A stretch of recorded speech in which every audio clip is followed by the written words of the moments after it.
Biome leading institute for pre medical exam NEET प्रतियोगिता परीक्षा की तैयारी के लिए लेकर आया है live digital classes on YouTube channel, pre recorded class, classroom video, special session, chat room. घर बैठे पूछिए सवाल, रिवीजन भी आसान। लॉकडाउन में सुनहरे सपनों को दे नई उड़ान।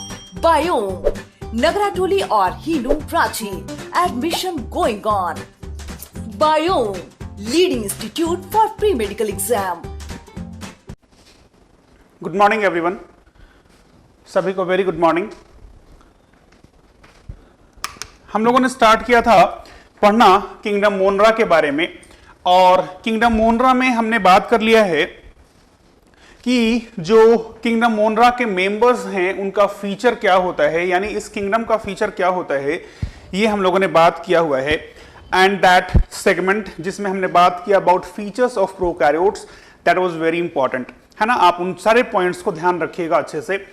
इसके बाद हमने पढ़ना शुरू किया था about structural detail of bacteria, जिसमें हमने बात किया था कि जो बैक्टीरिया का कवरिंग है, that entire covering of bacteria is known as cell envelope कहते हैं उसे। और जो सेल एनवेलप है, जो कि अपने आप में कवरिंग है बैक्टीरियल सेल का, that is again try layered, जिसमें सबसे बाहर का लेयर वॉज ग्लाइकोकैलिक्स, उसके अंदर था सेल वॉल, उसके अंदर होता है सेल मेम्ब्रेन यानी प्लाज्मा मेम्ब्रेन होता है। हमने ये बात करा कि जो ग्लाइकोकैलिक्स है ये पॉलीसेकेराइड का बना होता है, और ये दो फॉर्म में होता है, either in form of capsule और in form of slime layer. जब वो कैप्सूल के फॉर्म में होता है तो अपने अंडरलाइंग मेम्ब्रेन से यानी सेल वॉल से काफी फर्मली अटैच्ड होता है, वो थिक भी होता है। जबकि जो स्लाइम लेयर है वो लूजली अटैच्ड होता है, वो थिन होता है एज कंपेयर टू कैप्सूल। हमने ये भी देखा है कि जो कैप्सूल है वो रिस्पॉन्सिबल है फॉर पैथोजेनिसिटी, वो वायरुलेंस नेचर देता है, यानी अगर किसी बैक्टीरिया में कैप्सूल है तो वो उसे डिजीज कॉजिंग एबिलिटी दे रहा होगा। अब जब मैं कहता हूं कि वो पैथोजेनिसिटी दे रहा है, इसका मतलब ये है कि वो होस्ट के इम्यून सिस्टम से उस बैक्टीरिया को बचा भी लेता है। अगर कोई बैक्टीरिया होस्ट के इम्यून सिस्टम से बच पाएगा तब तो डिजीज कॉज कर पाएगा। तो मैंने पहले ही कहा है कि वो डिजीज कॉज करने के लिए रिस्पॉन्सिबल है कौन? कैप्सूल। इसका मतलब है कि वो बैक्टीरियल सिस्टम को होस्ट के इम्यून सिस्टम से बचाने में कामयाब हो जाता है। जबकि जो स्लाइम लेयर था, इसमें हमने बात करा कि ये बैक्टीरियल सिस्टम को डेसिकेशन से बचाता है, यानी ड्राई होने से बचाता है, क्योंकि ये पानी को होल्ड करके रखता है। ये था अबाउट दिस ग्लाइकोकैलिक्स। इसके बाद हम लोग बात कर रहे थे अबाउट सेल वॉल, और सेल वॉल में मैंने आपको कुछ कुछ बताया था। और क्या बताया था? तो बताया मैंने कि जो सेल वॉल है, लाइक अदर सिस्टम्स, यहां का भी सेल वॉल कैसा है? रिजिड नेचर का है, और रिजिड होने के चलते बैक्टीरिया को एक प्रॉपर शेप, एक रिजिडिटी दे पाता है ये। फिर मैंने कहा कि सबसे इंपॉर्टेंट सेल वॉल के बारे में ये है बैक्टीरिया में कि ये बना हुआ है म्यूरिन का, यानी बना हुआ है पेप्टिडोग्लाइकन का। इसका कंपोजिशन क्या है हमने आपको लास्ट लेक्चर में बताया था, और कैसे ये जुड़े हैं ये भी मैंने आपको बताया था। एक बार फिर से मैं रिपीट कर दे रहा हूं। मैंने बताया आपको कि जो बैक्टीरियल सेल वॉल है जिसमें म्यूरिन है, अल्टीमेटली उसमें ढेर सारे alternately arranged, this word is important, alternately arranged. Alternately arranged क्या है? NaM NAG हैं। जरा देख रहे होंगे आप, ग्रीन से NaM है और ये ऑरेंज कलर से NAG है। तो ये अल्टरनेटली अरेंज्ड NaM और NAG के मॉलिक्यूल्स हैं। ये दोनों आपस में जुड़े हैं विद द हेल्प ऑफ, ये कौन सा बॉन्ड है? ये बीटा 1,4 ग्लाइकोसिडिक बॉन्ड है। कार्बोहाइड्रेट के बीच में यही तो बॉन्ड होता है, कुछ नया तो है नहीं, ये ग्लाइकोसिडिक बॉन्ड है। फिर आप देख रहे हैं कि जो NaM है, सिर्फ NaM से ही जुड़ा हुआ है टेट्रापेप्टाइड, यानी 4 अमाइनो एसिड का एक प्रोटीन मॉलिक्यूल। ये 4 अमाइनो एसिड ग्राम पॉजिटिव में कौन है और ग्राम नेगेटिव में कौन है, ये मैंने आपको अच्छे से बता दिया है। तो फिलहाल ये 4 अमाइनो एसिड हैं। डिपेंड करता है कि किसके सेल वॉल की बात कर रहे हैं। ग्राम पॉजिटिव में तो अलग होगा, ग्राम नेगेटिव में तो अलग होगा। लेकिन लगा तो होगा हमेशा ये NaM से, देख पा रहे होंगे आप NAG से कोई टेट्रापेप्टाइड नहीं है, NAG से कोई टेट्रापेप्टाइड नहीं है। अब ये जो अलग अलग म्यूरिन के लेयर्स बन गए हैं, ये एक लेयर हो गया, ये एक लेयर हो गया, ये एक लेयर हो गया, इनके बीच में क्रॉस लिंकिंग करना होगा तभी तो सेल वॉल मजबूत होगा। अगर एक के ऊपर एक ऐसे ही रखा रहेगा, कोई बॉन्ड नहीं बनाएंगे, कोई क्रॉस लिंकिंग नहीं करेंगे तो मजबूत कहां होगा वो, है ना। मैंने आपको समझाया कि जैसे आप एक के ऊपर एक ईंट रखते तो मजबूत होगा क्या, नहीं होगा। वही एक ईंट के बाद फिर से सीमेंट डाले, फिर ईंट रखे, फिर सीमेंट डाले, फिर ईंट रखे, यानी आप क्रॉस लिंकिंग कर देंगे तो मजबूत हो जाएगा दीवार। एग्जैक्टली वही चीज यहां भी करना पड़ता है।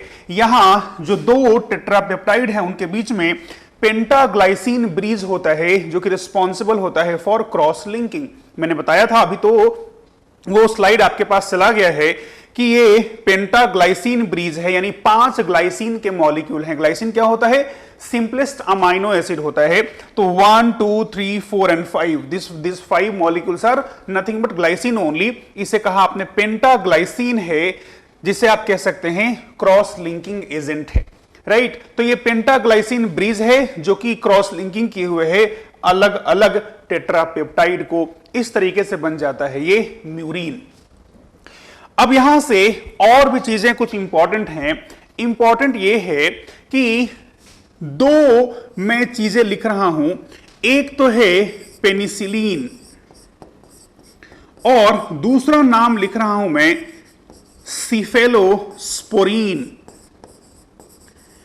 पेनिसिलिन एंड सीफेलोस्पोरीन, ये आप सब जानते हैं ये क्या है, दोनों एंटीबायोटिक्स हैं, है ना। और एंटीबायोटिक क्या करता है, तो एंटीबायोटिक जो है वो बैक्टीरिया को मारता है, ऐसा ही है ना। अब बैक्टीरिया को मारने वाले जो एंटीबायोटिक्स हैं, नाम ही है एंटीबायोटिक्स, एंटीबायोसिस, लाइफ के अगेंस्ट। बायो मतलब क्या, लाइफ, लाइफ के अगेंस्ट यानी मारने वाला है ये।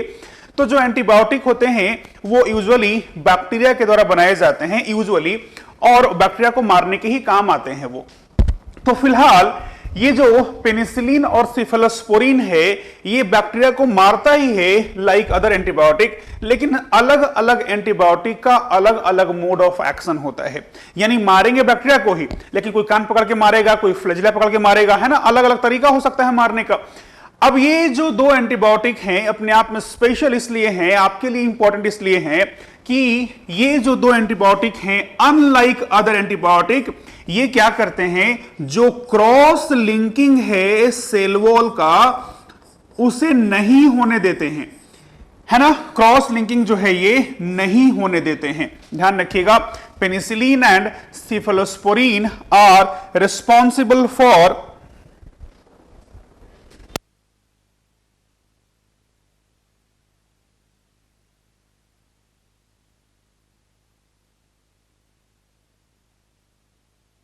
तो मैं बता रहा था आपको कि ये जो पेनिसिलिन एंड सीफेलोस्पोरीन हैं, ये जो दो एंटीबायोटिक्स हैं ये अपने आप में इंपॉर्टेंट हैं, यूनिक हैं इस कॉन्टेक्स्ट में कि ये जो सेल वॉल है उसके क्रॉस लिंकिंग को रोकते हैं। यानी अगर किसी बैक्टीरिया को मारना है, अगर आप दे देते हैं पेनिसिलिन या फिर सीफेलोस्पोरीन, तो ये सेल वॉल को रप्चर कर देता है, सेल वॉल को तोड़ देता है।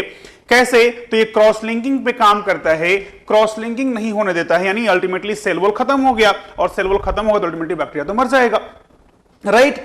तो ये अपने आप में इंपॉर्टेंट क्यों है, मैं बाकी एंटीबायोटिक का नाम क्यों नहीं ले रहा हूं। आप तो एंटीबायोटिक बहुत सारा सुने होंगे, लेकिन इन दो एंटीबायोटिक को छोड़ दें आप, तो बाकी जो आप एंटीबायोटिक जानते हैं या फिर डॉक्टर बनने के बाद आप प्रिस्क्राइब करेंगे, वो सारे एंटीबायोटिक कहीं ना कहीं बैक्टीरिया के जो प्रोटीन सिंथेसिस वाला मैकेनिज्म है उस पे काम करते हैं, वो ट्रांसलेशन को कहीं ना कहीं रोकते हैं। यानी बैक्टीरिया में प्रोटीन नहीं बन पाता, अगर प्रोटीन नहीं बनेगा अल्टीमेटली एंजाइम नहीं बन रहा है, यानी बैक्टीरिया तो फिर सर्वाइव ही नहीं करेगा। अगर कोई भी बायोलॉजिकल सिस्टम है वो बिना एंजाइम का रह सकता है क्या, नहीं रह सकता, तो अल्टीमेटली बैक्टीरिया मर जाता है। लेकिन ये दोनों एंटीबायोटिक ट्रांसलेशन नहीं सेल वॉल पे काम करते हैं, इसलिए इंपॉर्टेंट हो गया। वैसे ही एक नाम मैं और ले रहा हूं, और वो कोई एंटीबायोटिक नहीं है इस बार, वो है एंजाइम। कौन सा एंजाइम, लाइसोजाइम है।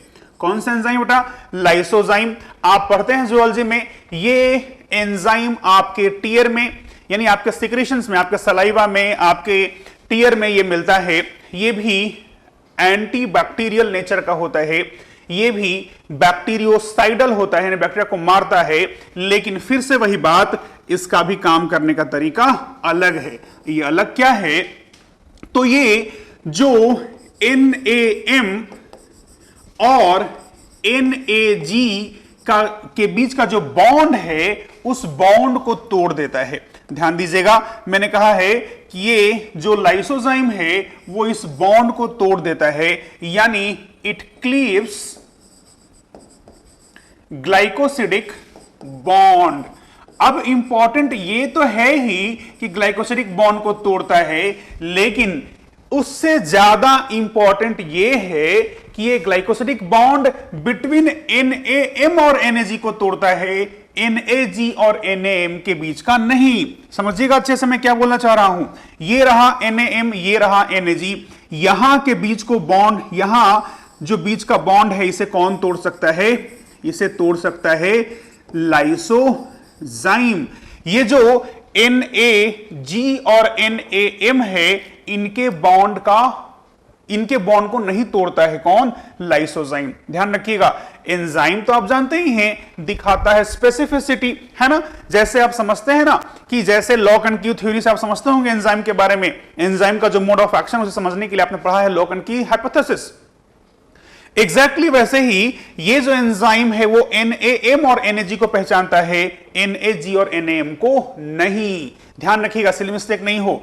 लाइसोजाइम तोड़ता है glycosidic bond between NaM and NAG, not between NAG and NaM। तो ये ध्यान रखिएगा, ये दोनों के दोनों जो यहां पे लिखा हुआ है, ये तीनों सेल वॉल पे ही काम करते हैं। They all use to act on cell wall, लेकिन सबका काम करने का तरीका आप देख ही रहे हैं, अलग अलग होता है। Is it clear to everyone? क्या ये क्लियर है सभी को? क्या मैंने बोला है ये क्लियर है आपको कि कौन सा एंटीबायोटिक या फिर कौन सा एंजाइम कैसे काम करता है? क्या ये क्लियर है? This is beyond NCERT, this is far beyond NCERT. अगर आपने समझा है तो that is well and good, otherwise दिक्कत होगी आपको। तो ये ध्यान रखिएगा, मैंने कहा है एनसीईआरटी में नहीं है, लेकिन आप एनसीईआरटी से ऊपर चल के पढ़ेंगे तभी तो बाकी लोगों से अलग होंगे, है ना। एनसीईआरटी सब लोग पढ़ लेते हैं, आप थोड़ा एक कदम आगे रहिए, आप थोड़ा ज्यादा जानकारी रखिए। तो ये था अबाउट दिस सेल वॉल का कंपोजिशन, ये था about this mode of action of lysozyme, penicillin and cephalosporin. एक बार वापस आते हैं उसी स्लाइड पे जहां इंफॉर्मेशन था सेल वॉल के बारे में। यहां लिखा है कि जो पेप्टोग्लाइकन है, ये यहां तक आपको स्लाइड मिला हुआ है ना, मैं एक बार फिर से रिपीट कर रहा हूं इसे सिर्फ। जो पेप्टोग्लाइकन है ये पॉलीसेकेराइड है, दिस वर्ड इज इंपॉर्टेंट कि ये पॉलीसेकेराइड है। दिस इज पॉलीसेकेराइड जो कि बना हुआ है किसका? ग्लूकोज के दो डेरिवेटिव्स से बना हुआ है। नाम क्या है? NAG एंड NaM है, और ये NAG NaM अल्टरनेटली अरेंज्ड हैं। देन ये लिखा हुआ है कि ये टेट्रापेप्टाइड है NaM से जुड़ा हुआ, और इसी से क्रॉस लिंकिंग होकर के एक लैटिस स्ट्रक्चर बनता है, एक सेल वॉल बनता है।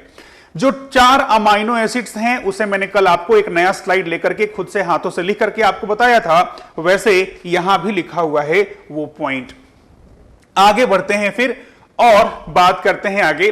The cell wall of gram negative bacteria are more complex than that of gram positive bacteria with more ingredients overall। जरा समझिएगा मैं क्या कहना चाह रहा हूं। अगर मैं यहां ग्राम पॉजिटिव की बात करता हूं और इस तरफ मैं अगर ग्राम नेगेटिव की बात करता हूं, तो right now I am not pointing out differences between positive and negative, लेकिन एक चीज ध्यान रखिएगा जो मैं कहना चाह रहा हूं। ग्राम पॉजिटिव के अगर सेल एनवेलप को देखोगे आप, तो अगर मैंने कहा कि ये if this is cell membrane, तो सेल मेम्ब्रेन के बाहर क्या होगा? सेल मेम्ब्रेन के बाहर होगा इस तरीके से सेल वॉल, है ना। ये है सेल वॉल, लिख दिया मैंने यहां पे, दिस इज सेल वॉल, जो बना हुआ है किसका? जो बना हुआ है म्यूरिन का, यानी जो बना हुआ है पेप्टिडोग्लाइकन का। मैंने लिखा यहां पे this is made of peptidoglycan. और ये नीचे वाले साहिब कौन से हैं? ये हैं साहिब प्लाज्मा मेम्ब्रेन, राइट। तो अब आइए ग्राम नेगेटिव के बारे में जरा देख लेते हैं। ग्राम नेगेटिव को जब देखोगे आप तो यहां जो सेल मेम्ब्रेन है वो एग्जैक्टली सेम है as that of gram positive. ये रहा इसका प्लाज्मा मेम्ब्रेन। आप थोड़ा और ऊपर आएंगे तो आपको मिलेगा यहां पे पेप्टिडोग्लाइकन का एक लेयर, जिसे आप देख पा रहे होंगे। थोड़ा मैंने जानबूझ के पतला बनाया है क्योंकि पतला ही होगा। ये रहा पेप्टिडोग्लाइकन। और इस पेप्टिडोग्लाइकन के और ऊपर जा रहे हैं आप तो एक और लेयर मिलता है यहां पे, जो है मेनली ऑफ लिपोपोलीसेकेराइड। समझिएगा अच्छे से, जब आप ग्राम पॉजिटिव को देख रहे हैं तो सेल वॉल कैसा है? सेल वॉल सिंगल लेयर्ड है। This cell wall is single layered. ये जो सेल वॉल है आप देख पा रहे हैं ये कैसा है? सिंगल लेयर्ड है। जबकि यहां देख रहे हैं आप तो सेल वॉल कैसा है? ये डबल लेयर्ड है। यानी एक एडिशनल लेयर है सेल वॉल में जो बना हुआ है मेनली किसका? लिपोपोलीसेकेराइड का, और वो इसके बाहर है। हालांकि ये जो मेम्ब्रेन दिख रहा है आपको बाहर में सेल वॉल का, इसमें एलपीएस तो मेजर कंस्टिट्यूएंट है। हालांकि इसमें प्रोटीन भी है, इसमें प्रोटीन वगैरह भी प्रोटीन भी है, इसमें फॉस्फोलिपिड भी है। जैसे सेल मेम्ब्रेन में होता है ना फॉस्फोलिपिड, वैसे ही फॉस्फोलिपिड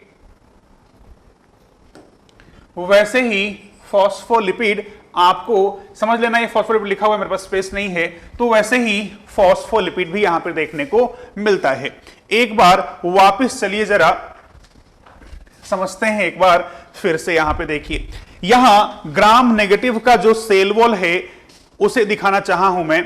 ये रहा सेल मेम्ब्रेन जिसे आपने पढ़ा हुआ है या फिर आगे पढ़ेंगे ही, परेशान नहीं होना है। ये रहा फॉस्फोलिपिड का बाइलेयर, उसमें ये प्रोटीन्स आपको दिख रहे हैं, वही लिखा हुआ है कि this is plasma membrane.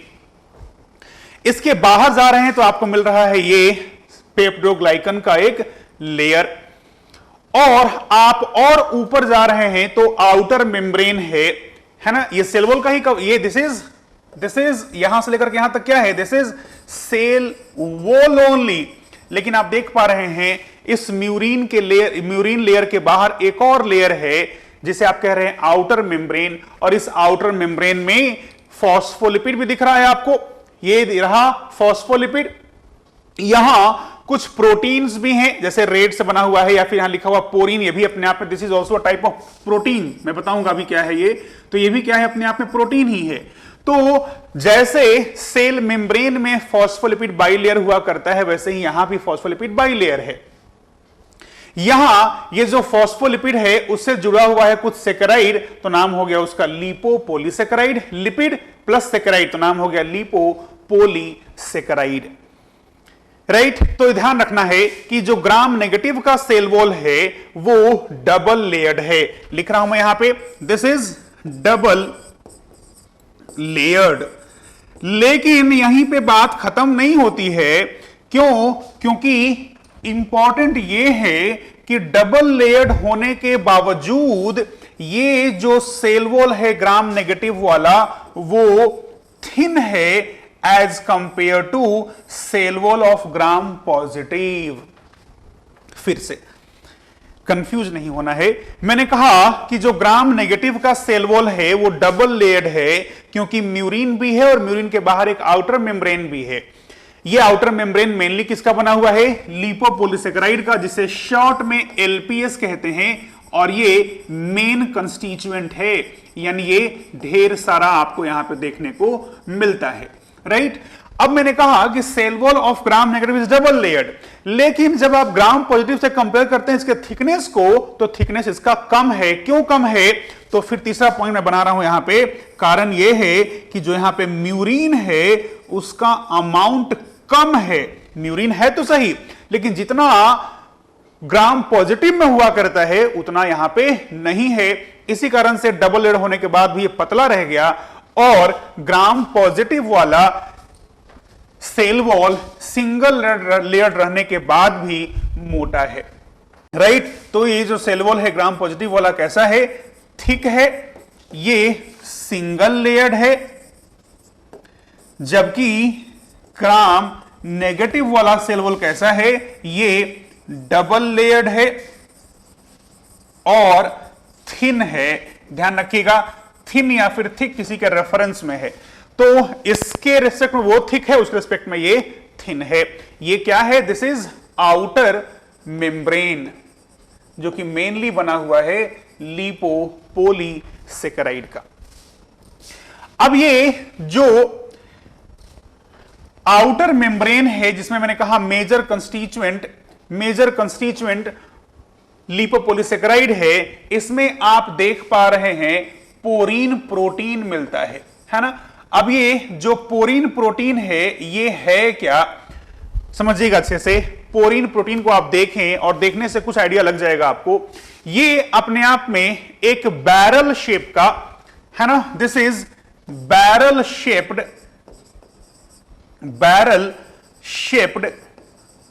Protein है। मैंने शॉर्ट में PRTN लिखा है प्रोटीन के लिए। This is barrel shaped protein, जो कि अलाउ करता है movement of low molecular weight hydrophilic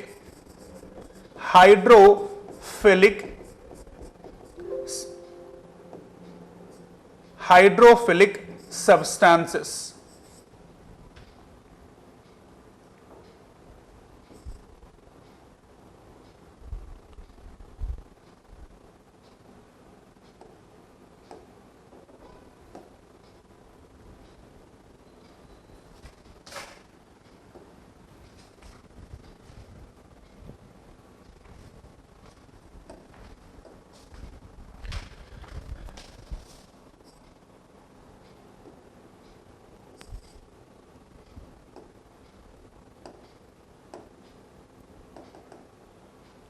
चलिए, यहां पे स्पेस नहीं है मेरे पास, तो यहां लिखना चाह रहा था मैं कि this porin protein allows movement of low molecular weight hydrophilic substances. वैसे मॉलिक्यूल्स जो कि हाइड्रोफिलिक नेचर के हैं और उनका वेट कम है, उनका मूवमेंट इन पोरीन के थ्रू ही हो पाता है आउटर मेम्ब्रेन में।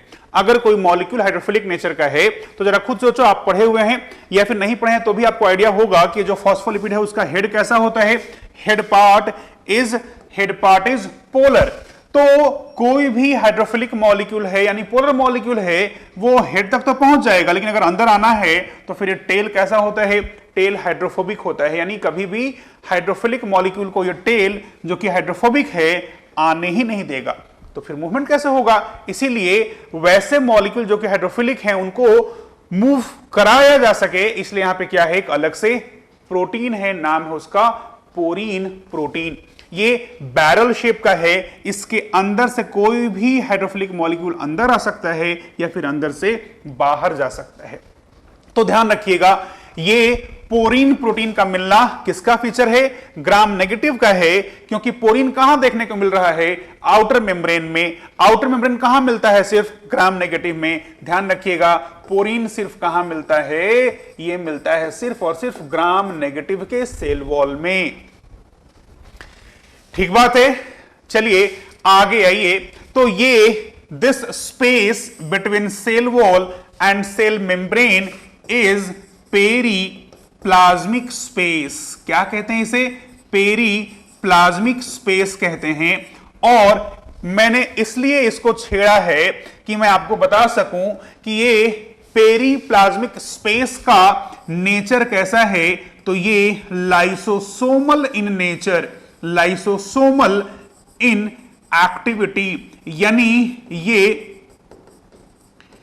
इसमें डाइजेशन होता है जैसे लाइसोसोम के अंदर डाइजेशन होता है, राइट। तो ये है about info, this is all about gram negative bacteria का सेल वॉल। स्वाति कह रही है सर ये meso diaminopimelic acid and diaminopimelic acid same है ना। हाँ, एक ही है। मेजर फॉर्म में मिलता है वो। तो ये ध्यान रखने का है कि this is about cell wall of gram negative bacteria. चलिए अब जरा देखते हैं क्या क्या यहां पे इंफॉर्मेशन आपके लिए लिखा हुआ था। लिखा है the cell wall of gram negative bacteria are more complex than that of gram positive bacteria with more ingredients overall। देख चुके ना आप। What is most notable about gram negative cell wall is the presence of a plasma membrane located outside the peptidoglycan layer known as outer membrane, है ना, इसे कहते हैं आप outer membrane। This makes up the bulk of gram negative cell wall। इस कारण से वो डबल लेयर हो गया। The outer membrane is composed of lipid bilayer very similar to composition of cell membrane। It differs from cell membrane by the presence of large molecule known as LPS। इसमें क्या मिल रहा है आपको? Lipopolysaccharide मिल रहा है which are anchored into outer membrane and project from the cell into the environment। देख रहे हो आप, देख रहे होंगे आप कि ये प्रोजेक्ट कर रही है, एंकर्ड है इस मेम्ब्रेन में, कौन? LPS, और ये बाहर की तरफ निकला हुआ है, वही इंफॉर्मेशन वहां पे दिया हुआ था, राइट। तो ये स्लाइड मैंने आपको समझा दिया था पहले ही, ये भी क्लियर है। आगे बात करते हैं। तो LPS is made up of 3 different components, जो मैंने कहा लिपोपोलीसेकेराइड, जिसका शॉर्ट में LPS यूज किया जाता है फ्रीक्वेंटली। इसमें 3 अलग अलग कंपोनेंट्स हैं। एक O एंटीजन है जो कि अपने आप में पोलीसेकेराइड है, इसे आप O पोलीसेकेराइड भी कह सकते हैं, ये सबसे बाहर की तरफ होता है। देन यहां पे पोलीसेकेराइड है, नाम ही है लिपोपोलीसेकेराइड, तो लिपिड भी होगा, पोलीसेकेराइड भी होगा। तो ये बाहर की तरफ से पोलीसेकेराइड है, वो एंटीजेनिक नेचर का होता है, नाम दिया आपने O antigen. Then core polysaccharide, और फिर लिपिड A है इसके अंदर। अब ये लिपिड A क्या है जरा देखिएगा, जरा इंपॉर्टेंट भी है ये, इसे मैं स्टार मार्क कर दूं। हम लोग इस पूरे स्लाइड में एनसीईआरटी के बाहर बाहर ही बात कर रहे हैं। लिखा है lipid A acts as toxin. जो मोस्ट ऑफ ग्राम नेगेटिव होते हैं, most of gram negative are pathogenic, ठीक है, most of gram negative are pathogenic. सारे नहीं कह रहा हूं, लेकिन मोस्टली कैसे होते हैं? पैथोजेनिक होते हैं। अब यहां पे आइए, इस पॉइंट का रिलेशन इस बात से है कि लिपिड A जो कहां मिलेगा आपको? ग्राम नेगेटिव में मिलेगा। Lipid A acts as toxin, specifically as endotoxin. ध्यान रखिएगा, एंडोटॉक्सिन कहां मिलता है? ग्राम नेगेटिव में, क्योंकि हम लोग बात कर रहे हैं LPS के बारे में। LPS कहां मिलता है? ग्राम नेगेटिव में। तो ये एंडोटॉक्सिन की तरह काम करता है, causing general symptoms of illness such as fever and diarrhoea. A large amount of lipid A released into the bloodstream can trigger endotoxic shock, a body-wide inflammatory response which can be life-threatening। ठीक है ना, ये अगर कई सारे ऐसे bacteria होते हैं जिसका जो लिपिड A है, जो कि एंडोटॉक्सिक नेचर का होता है, वो अपने बॉडी में जाने के बाद ऐसा रिस्पॉन्स डेवलप करता है जिसके चलते डेथ भी हो सकता है। Gram positive forms protoplast, while gram negative forms spheroplast. ये क्या है भाई? तो जब आप किसी ग्राम पॉजिटिव बैक्टीरिया को ट्रीट करते हैं लाइसोजाइम से, सुनिएगा अच्छे से, gram positive forms protoplast, while gram negative forms spheroplast after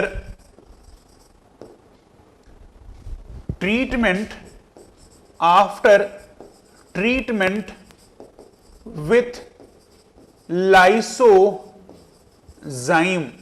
जो लाइसोजाइम एंजाइम था वो किस पे काम कर रहा था? सेल वॉल पे काम कर रहा था।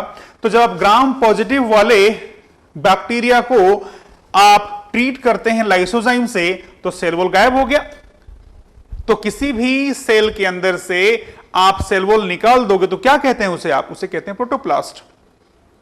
Any cell divide of cell wall is protoplast, है ना। आप चूंकि टारगेट के स्टूडेंट्स हैं तो पढ़ा है आपने 12th के अंदर प्रोटोप्लास्ट फ्यूजन, है ना, सोमेटिक हाइब्रिडाइजेशन पढ़े थे आप, जहां 2 अलग अलग प्लांट सेल के सोमेटिक सेल्स को ले रहे थे, आप फ्यूजन करा रहे थे, आइदर इलेक्ट्रोफ्यूजन या फिर कीमोफ्यूजन, है ना। थोड़ा बहुत याद आता होगा, 12th में पढ़े थे आप ये सब चीज। बनाए थे आप बोमैटो, बनाए थे आप पोमैटो, तो ये सब आएगा आगे जाकर के। लेकिन ध्यान रखिएगा, प्रोटोप्लास्ट मतलब एक सिंपली एक टर्म हो गया जिसमें किसी सेल से आपने सेल को हटा दिया है, यानी सेल मेम्ब्रेन है और उसके अंदर प्रोटोप्लाज्म है, उसे कहते हैं प्रोटोप्लास्ट। मैं यहां पे लिख भी दे रहा हूं अगर आपको आइडिया नहीं है तो, कि प्रोटोप्लास्ट का मतलब होता है it means plasma membrane plus protoplasm. तो ग्राम जो पॉजिटिव था उसमें म्यूरिन का लेयर था। आपने जब ट्रीट किया होगा लाइसोजाइम से तो सेल वॉल खत्म हो गया, तो बचा क्या, सिर्फ प्रोटोप्लास्ट बचा। लेकिन ग्राम नेगेटिव वाले में देखा आपने, बाहर में म्यूरिन के बाहर एक एलपीएस का भी मेम्ब्रेन था। तो जब लाइसोजाइम से ट्रीट करोगे तो म्यूरिन का लेयर तो गायब हो जाएगा, लेकिन क्या एलपीएस भी गायब हो जाएगा? नहीं, क्योंकि ये लाइसोजाइम तो काम करता है किस पे, वो काम करता है NAG NAM पे, जो कि है नहीं बाहर वाले मेम्ब्रेन पे। यानी जब ग्राम नेगेटिव को आप ट्रीट करते हैं लाइसोजाइम से, तो जो बाहर वाला आउटर मेम्ब्रेन था दैट रिमेन्स परसिस्टेंट, तो आप वहां पे प्रोटोप्लास्ट नहीं कह सकते और ना वो ग्राम नेगेटिव बैक्टीरिया रहा, क्योंकि म्यूरिन तो हट चुका होगा, इसलिए इसका अलग से नाम देते हैं रेज स्फेरोप्लास्ट। तो ध्यान रखिएगा, ग्राम नेगेटिव कन्वर्ट हुआ स्फेरोप्लास्ट में और ग्राम पॉजिटिव प्रोटोप्लास्ट में after treatment with lysozyme enzyme. यहां एक और चीज मैं यहां पे ऐड कर रहा हूं, और वो ये कि जो ग्राम पॉजिटिव होता है उसमें आपको एक अलग से मॉलिक्यूल है जिसे कहते हैं टिकोइक एसिड, ये मिलता है। Teichoic acid is present in cell wall of gram positive, ये एब्सेंट है ग्राम नेगेटिव में। ध्यान रखिएगा, सिर्फ ग्राम पॉजिटिव में मिलता है teichoic acid present in cell wall. मैं लिख दे रहा हूं ताकि कंफ्यूजन नहीं हो, जबकि ग्राम नेगेटिव में एब्सेंट होता है। ठीक है ना, तो ये पॉइंट को भी आप ध्यान रखिएगा। अब बात कर रहे हैं हम लोग about gram staining technique, gram staining technique के बारे में। हालांकि नोबडी विल आस्क क्योंकि बताओ क्या प्रोटोकॉल है, कैसे करते हैं ग्राम स्टेनिंग, लेकिन चूंकि बार बार आप ग्राम पॉजिटिव ग्राम नेगेटिव के बारे में बात करते हैं तो जानकारी होनी चाहिए आपको। और क्या करते हैं, कैसे करते हैं, तो पहली बात तो ये कि स्टेनिंग मतलब सिंपली कलर करना है ना। स्टेन करना मतलब क्या है, सिंपली कलर करना। अब ये जो मेथोडोलॉजी है स्टेनिंग का, इसे डेवलप किया था क्रिश्चियन ग्राम नाम के साइंटिस्ट ने, और वहीं से नाम हो गया इसका ग्राम स्टेनिंग टेक्निक।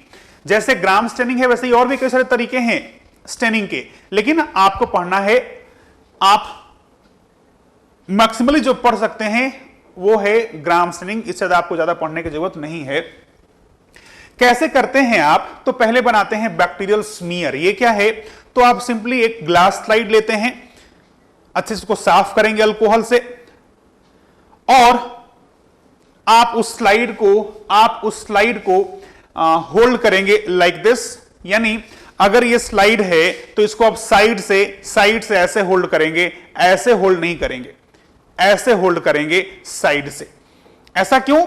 ऐसा इसलिए क्योंकि आप इस साफ किए हुए स्लाइड के ऊपर बैक्टीरिया डालेंगे जिसे आपको पता करना है कि वो पॉजिटिव है कि नेगेटिव है। अब अगर इसको आप ऐसे टच कर देते हैं तो आपके हाथ का बैक्टीरिया चला गया यहां पे, है ना। अब मान लीजिए जो बैक्टीरिया था आपके हाथों में, फिंगर में, वो क्या था, ग्राम पॉजिटिव। जिसको आप टेस्ट किए वो कैसा था, ग्राम नेगेटिव। लेकिन अब चूंकि दोनों बैक्टीरिया तो यहीं पे पड़ा हुआ है, तो आप पहचाने कैसे कि आपका हाथ वाला बैक्टीरिया है कि कौन सा है ना। तो फॉल्स रिजल्ट्स मिलेंगे, इसलिए आप सावधानी रखेंगे कि इसको ऐसे होल्ड करेंगे साइड से। ऐसे करके आप जो बैक्टीरियल कल्चर होगा उसे आप उस पे 1-2 ड्रॉप डाल देंगे। जैसे फॉर एग्जांपल मान लो दही ही है, आपको पता करना है कि जो लैक्टोबैसिलस है वो पॉजिटिव है कि नेगेटिव है, तो आप क्या करेंगे, दही का 1-2 ड्रॉप डाल देंगे स्लाइड पे। हो सकता है प्रैक्टिकल किए भी हो आप स्कूल में। ऐसा करने के बाद आप उस स्लाइड को थोड़ा इस तरह से करके जो ड्रॉप डाले उसको फैला दोगे स्लाइड पे, और आप उसे एयर ड्राई कर सकते हैं। एयर ड्राई मतलब सिंपली छोड़ दिया ऐसे ही अपने आप सूख जाएगा वो ड्रॉप, या फिर फ्लेम ड्राई कर सकते हैं। एयर ड्राई या फिर फ्लेम ड्राई, यानी जो आपका बर्नर होता है लैब में, उस बर्नर के ऊपर थोड़ा सा इसको 1-2 बार हिला देंगे तो अपने आप वो ड्राई हो जाएगा जो ड्रॉप रखे थे आप वहां पे। इसके बाद वह उस पे जो आपका स्लाइड है उस पे आप डालेंगे क्रिस्टल वायोलेट, जिसका नाम जेंसियन वायोलेट भी है, वो डाल देंगे और डाल करके छोड़ देंगे 30 सेकंड्स के लिए। अब जब आप डाले होंगे ये स्टेन ड्रॉप के फॉर्म में उस स्लाइड पे, तो जहां जहां बैक्टीरिया रहा होगा वो सब कैसा हो जाएगा, ब्लू कलर ले लेगा। ब्लू या फिर पर्पल कह सकते हैं जो इसका कलर है ना। ब्लूइश कहूं या फिर पर्पल कहूं, एक ही चीज है, कभी पर्पल लिखा मिलेगा कहीं पे ब्लूइश मिलेगा, ऐसा हो जाएगा ये। अब आप उसको सिंपली वाटर से रिंज कर देंगे, वॉश कर देंगे। इसके बाद यानी अब तक हुआ क्या है, ये जो स्टेन डाले थे आप, चला गया है बैक्टीरिया के अंदर, चाहे पॉजिटिव रहा हो चाहे नेगेटिव, सब चला गया बैक्टीरिया के अंदर, साइटोप्लाज्म में चला गया होगा। अब आप डालेंगे आयोडीन सोल्यूशन जो कि 0.5% होता है and it acts as mordant. ये आयोडीन सोल्यूशन भी चला गया अंदर में और जाकर के कंबाइन कर गया किसके साथ, क्रिस्टल वायलेट के साथ, और बैक्टीरिया के साइटोप्लाज्म में जाकर के कंबाइन किया क्रिस्टल वायलेट से और बना दिया क्या, crystal violet iodine complex, CVI complex बन गया अंदर जाने के बाद। अब आप क्या करेंगे, उसे अल्कोहल से वॉश करेंगे। आप उस पे अल्कोहल डालेंगे, उससे क्या होगा, तो उससे दो चीजें हो सकती हैं कि अल्कोहल डालने के बाद भी वो जैसे पर्पल दिख रहा था यहां पे, अभी भी पर्पल ही दिख रहा हो, और दूसरा सिचुएशन क्या हो सकता है कि जैसे आपने अल्कोहल डाला तो जो अभी तक पर्पल या फिर ब्लू दिख रहा था वो ब्लू दिखना बंद हो गया, यानी डीस्टेन हो गया। अब अगर वो डीस्टेन हो गया तो आप उसे फिर से स्टेन कर रहे हैं, यानी काउंटर स्टेन कर रहे हैं विथ सेफ्रेनिन, जिसका कलर कैसा होता है, पिंक होता है। तो चूंकि कलर है इसका पिंक, तो बैक्टीरिया भी कैसा हो जाएगा, पिंक। तो अगर वो कलर रिटेन किए हुए था पहले वाला, यानी पर्पल ही दिख रहा है, तो ग्राम पॉजिटिव कह देंगे, और अगर डिस्टेन हो गया यानी फिर से वो पिंक कलर ले लिया है तो क्या कह देंगे आप उसे, ग्राम नेगेटिव। यानी जो ग्राम पॉजिटिव होता है वो इसका कलर रिटेन करके रखा होता है, जबकि जो ग्राम नेगेटिव होता है वो डिस्टेन हो जाता है, वो इस कलर को रिटेन नहीं करता है। तो ये बेसिक डिफरेंस है कि जो ग्राम पॉजिटिव है वो दिखता कैसा है, पर्पल दिखता है, इट एपियर्स पर्पल या फिर ब्लू कह सकते हैं, और ये कैसा दिखता है, ये पिंक दिखता है। तो ध्यान रखिएगा, ग्राम स्टेनिंग में पर्पल दिखने वाला ग्राम पॉजिटिव और पिंक दिखने वाला ग्राम नेगेटिव बैक्टीरिया होगा। ये है स्टेनिंग टेक्निक, राइट। तो ये था अबाउट सेल वॉल, जो कि आपको ध्यान रखना चाहिए। अगर किसी को कोई डाउट है सेल वॉल से तो आप बिल्कुल पूछ सकते हैं। फिर आगे बढ़ेंगे, हम लोग बात करेंगे सेल मेम्ब्रेन के बारे में।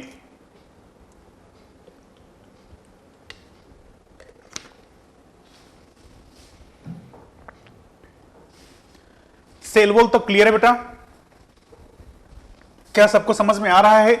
सेल वॉल तो क्लियर है सबको, कोई डाउट, कोई समस्या? सो तो नहीं रहे हो ना, जागे हैं सब लोग? जागते रहिए, जागते रहिए।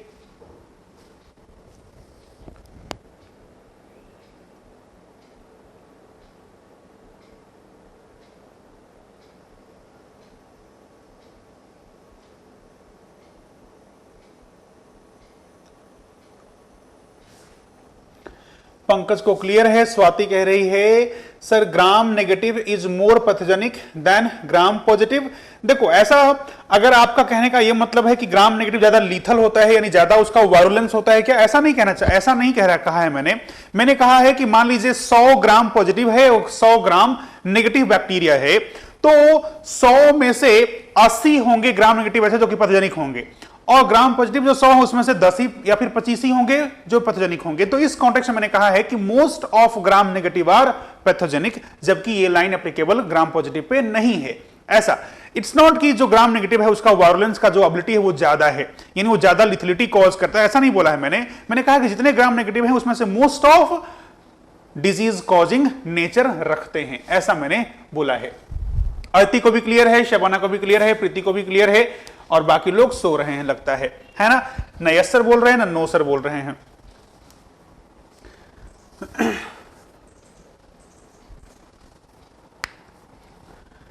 चलिए वेरी गुड, आगे बढ़ते हैं और बात करते हैं फिर प्लाज्मा मेम्ब्रेन के बारे में।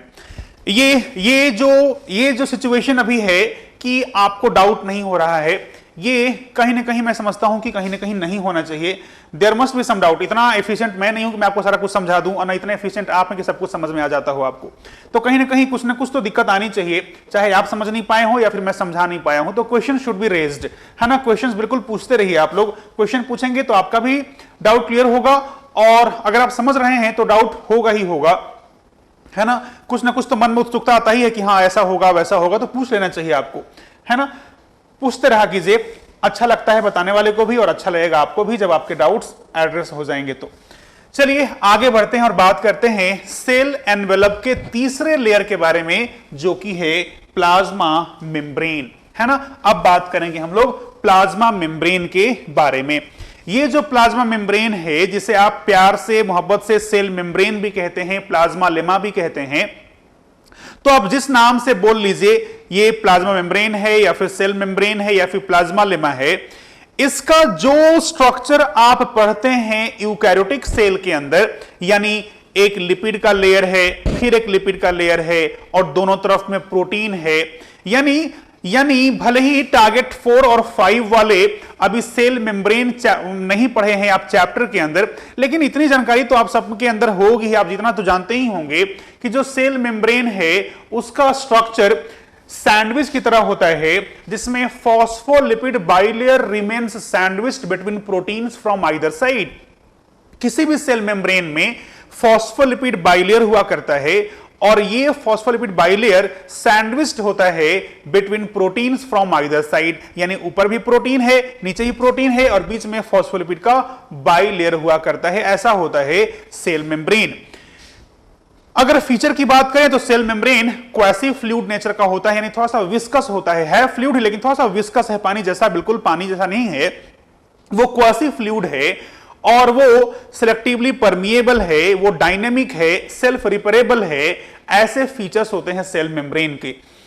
अब जो सेल मेम्ब्रेन का फीचर आप जानते हैं या पढ़ चुके हैं या फिर आगे पढ़ने वाले हैं यूकैरियोट के अंदर डिटेल में, एग्जैक्टली वही सेल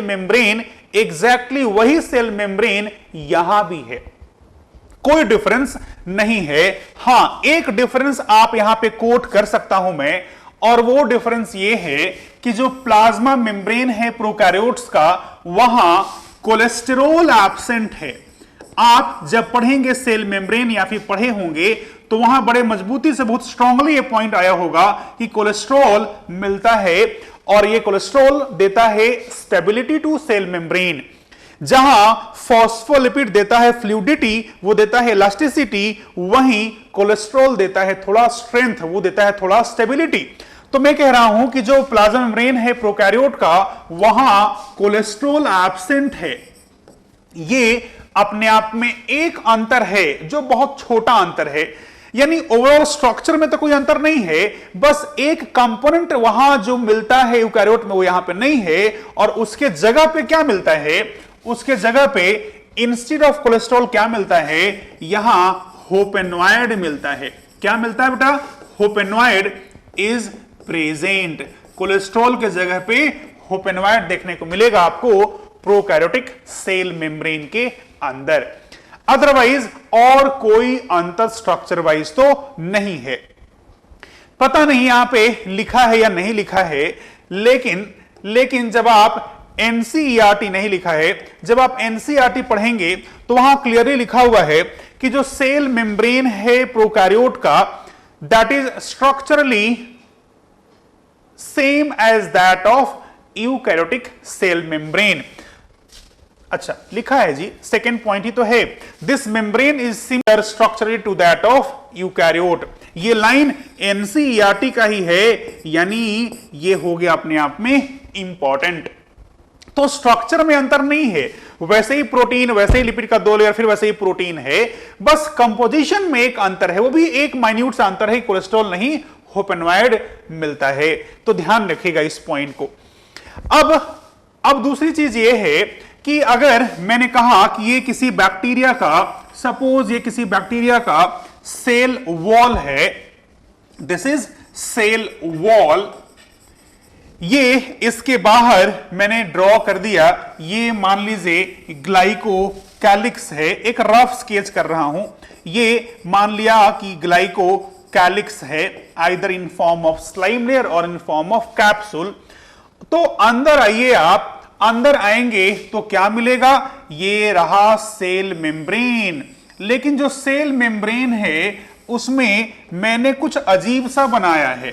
ये अजीब सा क्या है, ये अजीब सा मेजोसोम है, जिसे आप कॉन्ड्रॉइड भी कहते हैं। समझिएगा अच्छे से यह समझिएगा कि जो आपने पढ़ा माइटोकॉन्ड्रिया में, क्या पढ़ा आपने पढ़ा कि जो माइटोकॉन्ड्रिया है वो अल्टीमेटली दिखाता है एंडोसिम्बायोटिक ऑरिजिन, यानी वो डेवलप हुआ है बैक्टीरिया से, वो इवॉल्व हुआ है किससे? बैक्टीरिया से वो इवॉल्व हुआ है। किससे इवॉल्व हुआ है बेटा? बैक्टीरिया से वो इवॉल्व हुआ है, ये आपको पता होगा। आप कहते हैं कि वो एंडोसिम्बायोटिक ऑरिजिन दिखाता है, यानी ये जो बैक्टीरिया है, ये बैक्टीरिया ही आपके सेल के अंदर, यूकैरियोट के सेल के अंदर रहने लगा, एवोल्यूशन में बहुत पहले रहने लगा एज सिम्बायंट, एज एंडोसिम्बायंट, यानी सेल के अंदर रह रहा था लेकिन सिम्बायोसिस दिखा रहा था, यानी दोनों का फायदा था, नुकसान किसी का नहीं था। लेकिन ये जो सिम्बायोसिस था ओवर द ईयर चेंज हुआ एक ऐसे इंटरेक्शन में जिसमें बैक्टीरिया ने अपने आप को चेंज किया मॉर्फोलॉजिकली भी और फिजियोलॉजिकली भी, और वो बन गया माइटोकॉन्ड्रिया और प्लास्टिड में कन्वर्ट हो गया और यूकैरियोटिक सेल का वो एक इंटीग्रल पार्ट हो गया। पहले सिम्बायोसिस था कि भैया तुम अलग अलग हो जाओगे तो भी हम रह लेंगे बड़े बिंदास, कोई फर्क नहीं पड़ेगा हमको तुम्हारे जाने से। लेकिन जब चेंज हुआ वो बन गया प्लास्टिड और माइटोकॉन्ड्रिया उसी बैक्टीरिया से, तो ये सेल का इंटीग्रल कंपोनेंट बन चुका था। इसे कहते हैं आप एंडोसिम्बायोटिक ऑरिजिन। तो जब आप बैक्टीरिया को देख रहे हैं तो ये रहा आउटर मेम्ब्रेन ऑफ माइटोकॉन्ड्रिया, और ये बनाते थे आप कुछ कुछ ऐसा माइटोकॉन्ड्रिया को, याद आ रहा है? तो ये जो बैक्टीरिया का सेल वॉल है वो रहा माइटोकॉन्ड्रिया का आउटर कवरिंग, और जो ये सेल मेम्ब्रेन था वो रहा इनर मेम्ब्रेन। जो मेजोसोम था वही यहां पे क्या मॉडिफाई हो गया? वही बन गया क्रिस्टी, राइट? अब जरा समझिएगा इस एनालॉजी को, इस रिलेशनशिप को समझिएगा। अब आप जानते हैं कि ये जो माइटोकॉन्ड्रिया है इसमें कई तरह के स्टेप्स होते हैं रेस्पिरेशन के। जो माइटोकॉन्ड्रिया का मैट्रिक्स है, उसमें होता है क्रेब्स साइकिल। चैप्टर जिन्होंने नहीं पढ़ा 4-5 वाले, मैं बार बार कहता हूं आप बिल्कुल परेशान मत होना जब मैं कहता हूं कि हाँ आपने पढ़ा है। मैं टारगेट 1 2 3 वालों के लिए बोलता हूं, है ना? तो अगर मैं बोलता हूं कि आपने पढ़ा है तो याद नहीं, तो टारगेट 1 2 3 वाले परेशान होंगे, टारगेट 4 और 5 वाले परेशान नहीं होना है आपको, क्योंकि आपने पढ़ा ही नहीं है। तो जब मैं कहता हूं कि आपने पढ़ा है तो जिम्मेवारी बढ़ जाती है टारगेट 1 2 3 वालों की कि अरे याद नहीं है मेरे को, सर ने तो पढ़ा दिया था मेरे को, ठीक है ना? तो टारगेट 1 2 3 वाले थोड़ा डर जाना जब मैं कहता हूं कि आपने पढ़ा हुआ है, लेकिन अगर आपको याद नहीं है तो आपको याद होना चाहिए था। तो मैंने कहा कि ये बैक्टीरिया पढ़ा हुआ है आपने, और बैक्टीरिया के अंदर जो ये मैट्रिक्स है वही होता है क्रेब्स साइकिल। क्या होता है? Krebs cycle.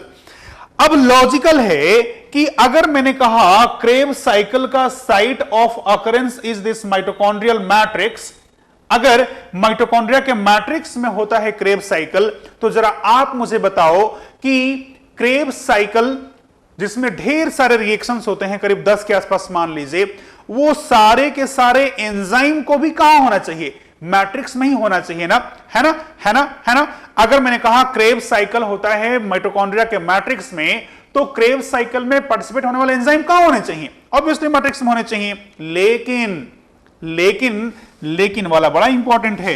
एक अकेला एंजाइम है, नाम है उसका सक्सिनेट डिहाइड्रोजनेज, शॉर्ट में प्यार से मोहब्बत से एसडीएच कहते हैं इसे, सक्सिनेट डिहाइड्रोजनेज, शॉर्ट में एसडीएच, यही फ्रीक्वेंटली यूज होगा। ये अकेला एंजाइम है क्रेब्स साइकिल का, जो कि मैट्रिक्स में नहीं, कहां? इनर माइटोकॉन्ड्रियल मेम्ब्रेन पे देखने को मिलता है। मैंने कहा अभी, आपने भी अग्री करा था कि क्रेब्स साइकिल होता है मैट्रिक्स में, तो एंजाइम भी कहां होना चाहिए? मैट्रिक्स में। लेकिन ये अकेला एंजाइम है क्रेब्स साइकिल का, जिसे होना तो चाहिए था मैट्रिक्स में, लेकिन है कहां? इनर माइटोकॉन्ड्रियल मेम्ब्रेन पे, इधर मिलता है ये एंजाइम। ध्यान रहे, फिर से मैं रिपीट कर रहा हूं, आपको कंफ्यूज भी कर रहा हूं कि मैंने ऐसा नहीं कहा है कि इनर मेम्ब्रेन पे मिलने वाला ये अकेला एंजाइम है, मैंने कहा है इनर मेम्ब्रेन पे मिलने वाला क्रेब्स साइकिल का ये अकेला एंजाइम है। इनर मेम्ब्रेन पे तो ढेर सारे एंजाइम्स हैं, लेकिन क्रेब्स साइकिल का एंजाइम जो इनर मेम्ब्रेन पे हो वो अकेला यही है। ठीक है ना? तो जरा सोचिएगा अच्छे से, ये जो इनर मेम्ब्रेन है यहीं पे तो ईटीएस होता है, मैट्रिक्स में क्या क्रेब्स साइकिल, इनर मेम्ब्रेन पे क्या चलता है ईटीएस।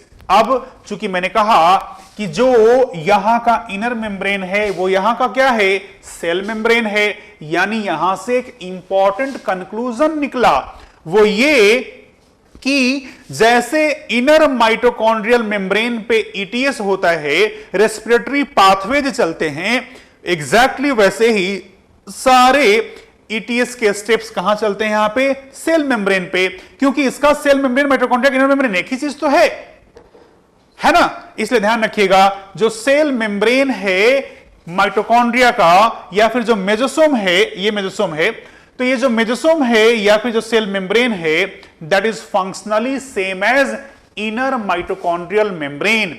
एआईपीएमटी 2016 का या फिर 17 का एक क्वेश्चन था कि which of the following component of bacteria is similar to mitochondria, और उसमें ऑप्शन में दिया हुआ था मेजोसोम या फिर सेल मेम्ब्रेन, दोनों में से कोई एक ऑप्शन में दिया हुआ था। तो आप आंसर बड़े आराम से वहां से पिक कर सकते हैं कि सेल मेम्ब्रेन या फिर मेजोसोम, ये दोनों कैसे हैं, फंक्शनली माइटोकॉन्ड्रिया जैसे हैं, यानी वहां पे रेस्पिरेशन चलता है। ठीक बात है ना? तो ध्यान रखिएगा, ये जो मेजोसोम है या फिर जो कॉन्ड्रॉइड है आप देख पा रहे हैं, this is finger like invagination of cell membrane. क्या है ये? इन्वेजिनेशन है। क्या है? इन्वेजिनेशन है। दिस इज इनवेजिनेशन, अंदर की तरफ फोल्डिंग इज इनवेजिनेशन, बाहर की तरफ होना इज इवेजिनेशन। जैसे माइक्रोविलाई क्या है? इवेजिनेशन। मेजोसोम क्या है? इनवेजिनेशन है। तो ये मेजोसोम जो है इन्वेजिनेशन है, किसके? सेल मेम्ब्रेन के इन्वेजिनेशन है, जो कई सारे रोल परफॉर्म करते हैं। क्या क्या है भाई इनका काम? तो जरा देखिए, लिखा है a special membranous structure is the mesosome which is formed by extension of plasma membrane in the cell. ये एक्सटेंशन कैसा है? अंदर की तरफ है, जिसे मैंने कहा इन्वेजिनेशन है। Then this is important, mesosome is more common in gram positive bacteria. Then again this one is important कि ये जो मेजोसोम उसका काम क्या है, this extensions are in the form of vesicles, tubule and lamellae. NCERT का line है, ये वेसिकल या फिर टिब्यूल या फिर लैमेली के फॉर्म में हो सकता है। इनका काम क्या है? तो cell wall formation, DNA replication and distribution to daughter cells, ये इनका काम है। डीएनए का रेप्लिकेशन जो आप पढ़ेंगे 12th में, यानी 12th वाले चैप्टर में, वो उस काम में भी हेल्पफुल होता है मेजोसोम। देन साथ में cell wall formation and septa formation में भी ये हेल्पफुल होता है। They also help in respiration secretion processes to increase the surface area of the plasma membrane and enzymatic content. Obviously बात है, जैसे माइटोकॉन्ड्रिया में क्रिस्टी है to increase the surface area for ETS, वैसे ही यहां भी सारा का सारा एटीपी जनरेशन कहां होना है? सेल मेम्ब्रेन पे ही होना है ना, तो बढ़ाना पड़ेगा ना उसका सरफेस एरिया, इसीलिए वहां पे मेजोसोम के फॉर्म में इन्वेजिनेशन है, यानी सरफेस एरिया बढ़ाया हुआ है। In some prokaryotes like cyanobacteria, there are other membranous extensions into cytoplasm called chromatophore which contain pigments। समझिएगा क्या बोला है मैंने। ये जो मेजोसोम है, समझिएगा अच्छे से, अगर इस मेजोसोम को, यानी ये जो आपको दिख रहा है अभी ये सेल मेम्ब्रेन, इसमें अगर मान लीजिए मैं फिर से कहता हूं कि यहां पे एक ऐसे फोल्डिंग हो और ये फोल्डिंग अल्टीमेटली टूट करके यहां से अलग हो जाए, ये ऐसा हो जाए यहां पे, और ये कंटिन्यूटी में ऐसे हो जाए, तो ये क्रोमेटोफोर कहलाता है। अगर इसके अंदर ढेर सारे ऐसे ऐसे ऐसे ऐसे फोटोसिंथेटिक पिगमेंट हैं, तो ध्यान रखिएगा, जो बैक्टीरिया है उसके अंदर तो मेम्ब्रेन बाउंड सेल ऑर्गेनेल होता नहीं है ना, यानी प्लास्टिक तो होगा नहीं, लेकिन बैक्टीरिया फोटोसिंथेटिक होता है, यानी पिगमेंट तो होता है। पिगमेंट रहते हैं इस मेम्ब्रेन बाउंड स्ट्रक्चर के अंदर, इसका नाम क्या है, क्रोमेटोफोर। और ये बना कैसे है, तो इसी सेल मेम्ब्रेन के इन्वेजिनेशन से जो कि डिटैच हो गया है उससे बनता है ये क्रोमेटोफोर, वही लिखा था यहां पे। ठीक है, तो ये भी आप ध्यान रखें तो बेहतर है। Then respiratory ETS enzymes and succinate dehydrogenase are associated with the membrane, यानी प्लाज्मा मेम्ब्रेन। ये तो हमने देख ही लिया है। अब बात करते हैं अबाउट साइटोप्लाज्म। क्या सेल मेम्ब्रेन में कोई डाउट है किसी को? क्या किसी को कोई डाउट है सेल मेम्ब्रेन में? कोई डाउट है क्या सेल मेम्ब्रेन में?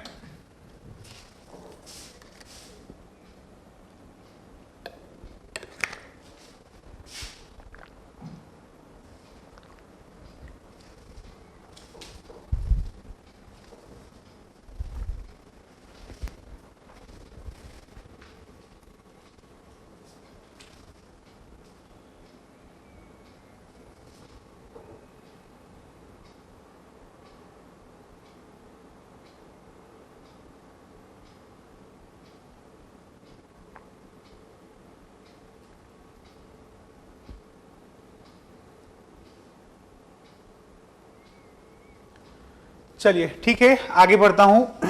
सिर्फ स्वाति ने लिखा है नो सर, क्लियर है। बाकी लोग कंजूसी करते हैं लिखने में भी। लक्ष्मी कह रही है सर एनसीईआरटी से पूरा डिफरेंट है, तो डिफरेंट तो होगा ही। सिर्फ एनसीईआरटी पढ़ना है क्या लक्ष्मी? एनसीईआरटी से डिफरेंट है, लेकिन एनसीईआरटी में जो है वो भी हो रहा है, और एनसीईआरटी से हम लोग बाहर भी जा रहे हैं, और जाना ही पड़ेगा, जाना ही चाहिए, है ना। आपको अगर लगता है सिर्फ एनसीईआरटी पढ़ना तो बता देना मुझे, तो मेरे तो अच्छा है। अगर आप चाहते हैं कि सिर्फ एनसीईआरटी पढ़ना है आपको, सिर्फ मैं आपको एनसीईआरटी पढ़ाऊं, that is well and good. वो तो मेरे लिए बहुत ही आसान है ना, बहुत जल्दी हम लोग खत्म भी कर लेंगे फिर। तो जैसा आपका डिमांड होगा वैसा बताइएगा। अगर आप नहीं पचा पाएंगे इतना कुछ, तो बिल्कुल बिंदास बोलने का है कि सर से ऊपर जा रहा है, इतना डाइजेस्ट नहीं कर पाएंगे, इतना याद नहीं कर रख सकते, तो कम कर देंगे इसको, ठीक है ना। वो तो मेरे लिए बेहतर है, लेकिन ज्यादा जो मैं बता रहा हूं, ज्यादा मतलब थोड़ा आगे जाके बता रहा हूं, ये आपके लिए बेहतर है ना। मेरा समय ज्यादा लग रहा है इसमें, लेकिन आपके लिए बेहतर यही है। इसलिए आप एक बार जज कर लेना कि आपको सिर्फ एनसीईआरटी तक ही लिमिट रखना अपने आप को, या फिर कैसा, है ना। अगर आपको सिर्फ एनसीईआरटी पढ़ना है लक्ष्मी या फिर कोई भी बच्चा और, तो आप मुझे बता देना, उसी हिसाब से हम लोग क्लास प्लान कर लेंगे। हाँ ठीक है, सबका एक कंसेंसस बना लीजिए कि कैसा होना चाहिए क्लास, सिर्फ एनसीईआरटी बेस्ड या फिर, तो उस हिसाब से हम लोग प्लान कर लेंगे, है ना। लक्ष्मी को मैं बोल रहा हूं, लक्ष्मी ने कहा कि एनसीईआरटी से बिल्कुल डिफरेंट है, तो अगर आपको दिक्कत है तो लक्ष्मी अलग से बता देना मुझे कैसा है। चलिए अब बात करते हैं अबाउट साइटोप्लाज्म। जो साइटोप्लाज्म है बैक्टीरिया का, वो कैसा दिखता है, दैट अपीयर्स ग्रैनुलर। क्यों दिखता है granular? Due to abundance of ribosome. जो साइटोप्लाज्म है बैक्टीरिया का, उसमें इतना सारा राइबोसोम है, इस कारण से cytoplasm starts to appear granular. और जो राइबोसोम है वो कैसा है, वो 70s का है। 70s राइबोसोम कैसा होता है ये मैं नहीं बता रहा हूं, it will kill your time as well as mine. ये राइबोसोम का स्ट्रक्चर आप पढ़ते हैं सेल स्ट्रक्चर वाले चैप्टर में, बस अभी ध्यान रखना है कि 70s टाइप का राइबोसोम यहां देखने को मिलता है। देन नेक्स्ट एक इंफॉर्मेशन है जो कि आपके लिए इंपॉर्टेंट है, वो ये कि प्रोकैरियोट्स में आप अगर याद करें 12th में जो आपने पढ़ा है, उसमें क्या देखा था आपने देखा था कि ये अगर mRNA है तो mRNA पे जाकर के जुड़ता है राइबोसोम, ये रहा छोटा सब यूनिट और ये रहा बड़ा सब यूनिट, और शुरू होता है ट्रांसलेशन, यानी प्रोटीन का सिंथेसिस शुरू होता है।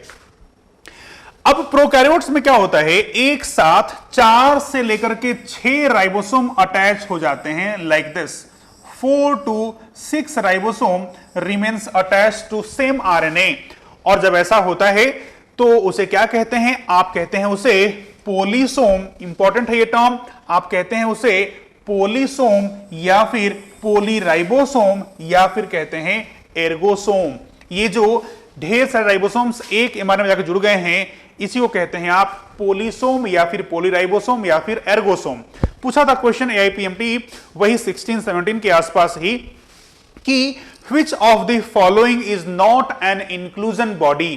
ऑप्शन में था पोलिसोम वगैरह, तो इंक्लूजन बॉडी क्या अभी समझाऊंगा आपको, तो अपने आप आंसर आप निकाल पाएंगे। जरा देखिए नेक्स्ट पॉइंट वही है शायद, various inclusion bodies like glycogen granules, fat droplets, volutin granules are present. जो साइटोप्लाज्म है उसमें ढेर सारे इंक्लूजन बॉडीज मिलते हैं। ये इंक्लूजन बॉडी क्या होता है, तो ये कुछ नॉन लिविंग मटीरियल्स हैं, these are non living materials जो कि साइटोप्लाज्म में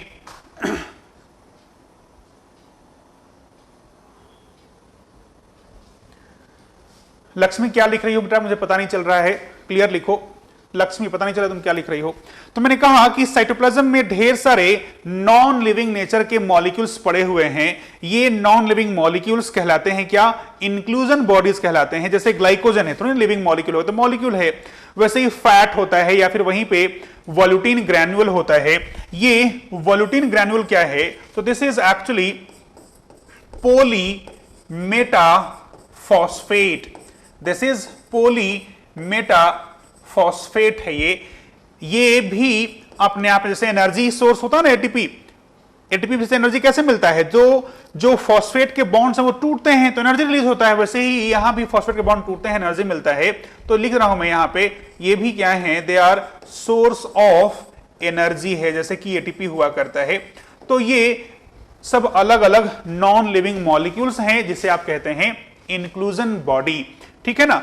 अब जरा फिर से आइए उस क्वेश्चन पे जो मैंने बोला था कि आया था, पूछा था which of the following is not an inclusion body. तीन ऑप्शन ऐसे ही दिए हुए थे जो लिखा हुआ है, और एक दिया हुआ था पोलिसोम। तो पोलिसोम क्या अपने आप में एक सेल ऑर्गेनेल है, थोड़ी ना वो नॉन लिविंग स्ट्रक्चर है, वो तो सेल ऑर्गेनेल है। जो नॉन लिविंग मॉलिक्यूल होते हैं उसे कहते हैं आप इंक्लूजन बॉडी। ये सब क्या है, ये तो सेल ऑर्गेनेल है, तो ये और था, ये इंक्लूजन बॉडी नहीं है, ध्यान रखिएगा। देन यूजुअली कलरलेस, जो साइटोप्लाज्म है वो कैसा है, यूजुअली कलरलेस होता है, लेकिन पिगमेंट्स कई बार मिलते हैं either scattered in the cytoplasm या मेम्ब्रेन बाउंड स्ट्रक्चर में, जिसे कहते हैं आप क्रोमेटोफोर। जो फोटोसिंथेटिक पिगमेंट्स हैं वो साइटोप्लाज्म में ऐसे ही बिखरे हुए रहते हैं, या वो क्रोमेटोफोर के अंदर एकोमोडेट किए हुए रहते हैं, है ना। तो ध्यान रखिएगा, पिगमेंट तो होते हैं, वो पिगमेंट ऐसे ही बिखरे हुए हैं साइटोप्लाज्म में या फिर क्रोमेटोफोर के अंदर वो पड़ा होता है। ये है अबाउट साइटोप्लाज्म। आगे आइए तो बात करेंगे हम लोग अबाउट न्यूक्लियोइड, जिसके कई सारे नेम्स हैं। जैसे इसी को कहते हो आप जीनोफोर, इसी को कहते हैं आप इंसिपिएंट न्यूक्लियस, इसी को कहते हो आप प्रोक्रोमोसोम। तो ये अलग अलग नेम्स हैं इसके। ये जो जीनोफोर या फिर न्यूक्लियोइड है, ये बैक्टीरिया का जेनेटिक मटेरियल है। जैसे डीएनए हम लोगों का होता है जेनेटिक मटेरियल, वैसे ही यहां न्यूक्लियोइड होता है जेनेटिक मटेरियल। निम्ता कहना है सर बैक्टीरिया में फोटोसिंथेसिस होता है, बिल्कुल होता है। नेक्स्ट लेक्चर में हम लोग बात करेंगे कैसे होता है, बिल्कुल होता है। Bacteria, number of bacteria are photosynthetic in nature, तो पिगमेंट्स मिलते हैं वहां पे। तो मैंने कहा जो न्यूक्लियोइड है ये जेनेटिक मटेरियल होता है, और ये है क्या, तो this is double stranded circular DNA. साथ में डीएनए तो साथ में वहां पे क्या होता है, RNA and non histone proteins. मैंने बताया था ना आपको, प्रोकैरियोट्स में हिस्टोन नहीं होता है, वहां पॉलीअमीन मिलता है। तो जो पॉलीअमीन है वो हिस्टोन है क्या, नहीं, तो इसीलिए इसका नाम लिखा है नॉन हिस्टोन। एक्चुअली क्या है, वो पॉलीअमीन है। तो ये जो आप कह रहे हैं न्यूक्लियोइड, उसमें क्या क्या आता है, तो that is double stranded circular DNA. अपना डीएनए कैसा है, लीनियर, लेकिन ये कैसा है, सर्कुलर है। आरएनए और उन पॉलीअमीन को मिला करके कहते हैं आप न्यूक्लियोइड, यही इसका जेनेटिक मटेरियल है। यहां ये नेकेड है, यानी कोई एनवेलप नहीं मिलता है, कोई एनवेलप यहां पे नहीं मिलता है, ध्यान रखिएगा, है ना। एनवेलप नहीं मिलता ऐसा लिखा है मैंने, तो कंफ्यूजन नहीं हो कहीं, आप ये ना मान लें कि सर ने लिखा एनवेलप है, तो यहां मैं लिख दे रहा हूं नॉन एनवेलप्ड हैं ये सारे के सारे। ये कैसे हैं, नॉन एनवेलप्ड हैं, ठीक है। अब ये जो बैक्टीरिया है उसमें आपको एक तो न्यूक्लियोइड मिलेगा ही मिलेगा। न्यूक्लियोइड के अलावा भी डीएनए कई बार देखने को मिलता है, और ये क्या है जरा समझिएगा अच्छे से। बैक्टीरिया में आपको देखने को मिलता है, इस न्यूक्लियोइड के अलावा भी डीएनए देखने को मिलता है, जो कैसा है, हर वर्ड अपने आप में इंपॉर्टेंट है। जो एक्स्ट्रा जो डीएनए मिल रहा है उसे आप कहते हैं प्लाज्मिड, और प्लाज्मिड का फीचर क्या है, क्या डेफिनेशन दे सकते हैं, तो एक लाइन में लिखा हुआ है, सारा इंफॉर्मेशन एक लाइन में लिखा हुआ है कि जो प्लाज्मिड है ये small extra chromosomal non essential circular double stranded free naked DNA molecule होता है।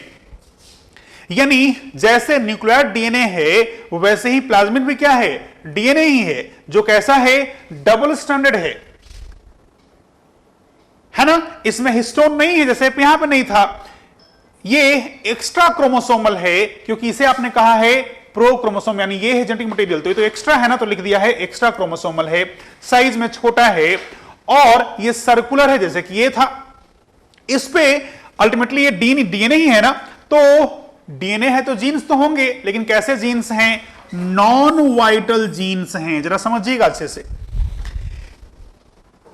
जो प्लाज्मिड है वो भी डीएनए ही है, डीएनए पे जीन्स होते हैं, ये सबको पता है। जीन से प्रोटीन बनता है, सबको पता है, वही प्रोटीन कंट्रोल करता है आपके मेटाबॉलिज्म को। लेकिन मैं कह रहा हूं कि जो प्लाज्मिड है वो ऐसा डीएनए है जो सर्कुलर तो है इसके जैसा, जो डबल स्टैंडर्ड तो है इसके जैसा, जो हिस्टोन के बिना तो है इसके जैसा, लेकिन इस पे जो जीन्स हैं वो नॉन वाइटल जीन्स हैं, यानी वैसे जीन हैं जिनके न रहने से बैक्टीरिया मर जाएगा, ऐसा बिल्कुल भी नहीं है। जैसे आपके पास एंड्रॉयड फोन है या फिर आप आईफोन रखे हुए हैं, उससे भी आप बात कर लेते हैं, और मेरे पास फीचर फोन है, वो नोकिया वाला या फिर सैमसंग वाला, मेरे पास टिप टिप वो फोन है, कीपैड वाला फीचर फोन है, मैं भी बात कर पाता हूं। तो जो बात करने वाली बात है वो मैं 1000 वाले फोन से भी कर पाता हूं, और आप 50,000 का आईफोन 11 रखे हैं उससे भी आप कर पाते हैं। लेकिन आपके पास जो फोन है उससे आप और भी कुछ सुविधाएं उठा पाते हैं, जैसे आप उसी से व्हाट्सएप कर लेते हैं, फेसबुक खोल लेते हैं, गूगल पे कुछ ढूंढना हुआ आप कर लेते हैं, लेकिन मैं नहीं कर पाता हूं। लेकिन बात तो कर लेता हूं ना। एसेंशियल क्या है, जो फोन का सबसे यूनिक फीचर वो क्या है, बात कर लेना, तो मैं बात कर लेता हूं, लेकिन वो काम नहीं कर पाता हूं जो कि एडिशनल था। एग्जैक्टली वैसे ही जो प्लाज्मिड है ये आपके iOS जैसा है, आपके आईफोन या फिर एंड्रॉयड जैसा है।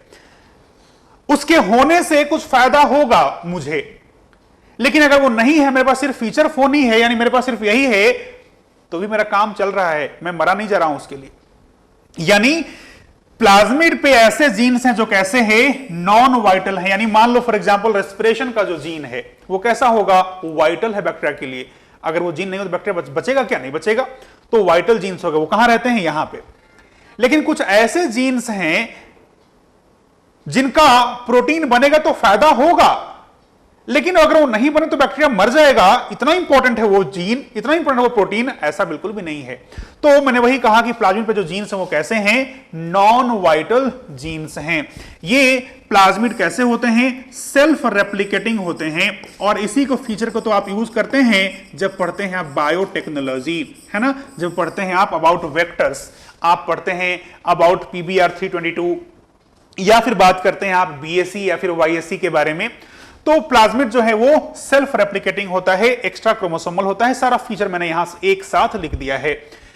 कई बार लिखा है if plasmid integrates with bacterial chromosome, ये लिखा है शॉर्ट में, bacterial chromosome then known as episome. कई बार जो प्लाज्मिड है वो इंटीग्रेट कर जाता है इस जिनोफोर के साथ और कहलाता है क्या, एपिसोम कहलाता है। अब ये जो प्लाज्मिड है इसके कई सारे टाइप्स हैं, जरा टाइप भी देख लेते हैं हम लोग, ये लास्ट है।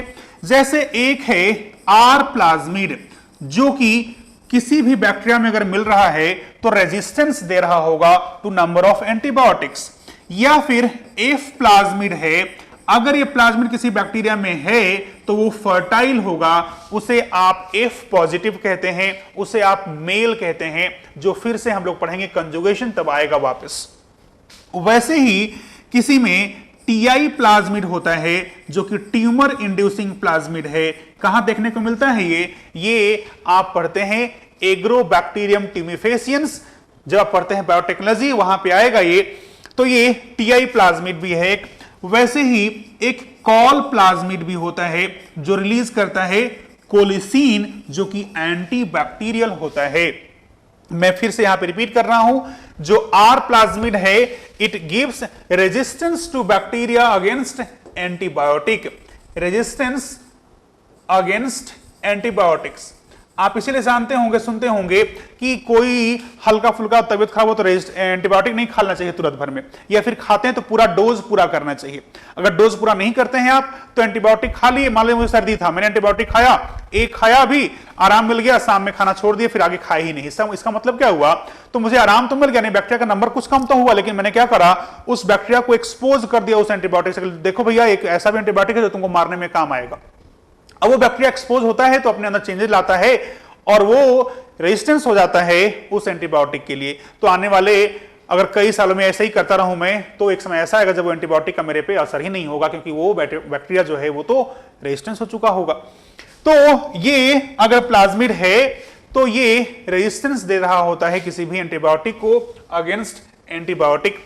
वैसे ही एफ प्लाज्मिड अगर है तो बैक्टीरिया कहलाता है एफ पॉजिटिव, या फिर मेल या फिर डोनर स्ट्रेन कहलाता है। वो फर्टाइल होता है, वो फर्टाइल होता है। जिसके पास नहीं है एफ प्लाज्मिड वो स्टेराइल कहलाएगा, ध्यान रखिएगा। तो ये एफ प्लाज्मिड है तो उसे आप एफ पॉजिटिव कहेंगे, मेल कहेंगे, डोनर कहेंगे, या फिर फर्टाइल स्ट्रेन कहेंगे। जिसके पास एफ प्लाज्मिड नहीं है वो एफ नेगेटिव कहलाएगा, वो भी सर्वाइव करता है बड़े आराम से। Tumour inducing plasmid, this TI stands for tumour inducing. ये ट्यूमर बनाता है जो कि मिलता है आपको एग्रोबैक्टीरियम ट्यूमिफेसियंस के अंदर, बैक्टीरिया है ये। और कोल प्लाज्मिड जो है ये बनाता है कोलिसीन, और ये कोलिसीन कैसा है? This is anti bacterial in nature, ये दूसरे बैक्टीरिया को मारने के लिए काम आता है। तो ये था अबाउट दिस प्लाज्मिड। तो ये था प्लाज्मिड, जिसमें एफ प्लाज्मिड फिर से आएगा वापस डिटेल में। अभी आपको परेशान नहीं होना है, बस इतना ध्यान रखिए जो मैंने बोला है अभी प्लाज्मिड के बारे में उतना ही आप ध्यान रखेंगे। अगली बार जब मिलेंगे हम लोग तो बात करेंगे फ्लैजिला के बारे में, हम लोग बात करेंगे फिमरी के बारे में, बात करेंगे पिलाई के बारे में, फिर रेस्पिरेशन, और फिर न्यूट्रिशन, फिर रिप्रोडक्शन। यही सब हम लोग आगे अभी पढ़ने वाले हैं बैक्टीरिया में। चलिए आज के लिए इतना ही है। Thank you very much. ढंग से पढ़िएगा जो मैंने पढ़ाया है, जहां डाउट है पूछिएगा, ठीक है। इंटरेस्ट बनाए रखिए बॉटनी में, इंटरेस्ट बनाए रखिए अपने पढ़ाई में। Thank you very much.